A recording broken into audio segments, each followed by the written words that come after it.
But if you tell the computer to switch a circuit on and off more and more rapidly, it will produce a faster and faster string of blips, and eventually you will hear a musical note. The more frequent the blips, the higher the note, and the less frequent the blips, the lower the note, which is why the highness or lowness of a note is called its frequency.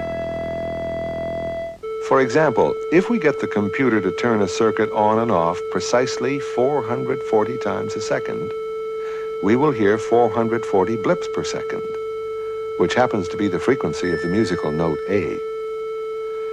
And this is exactly how a tuning fork, or a piano, or a guitar, or a trumpet also produces the musical note A, or any other note for that matter.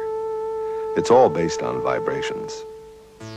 So your computer can not only give you good words and good numbers and good pictures, it can also give you good vibrations.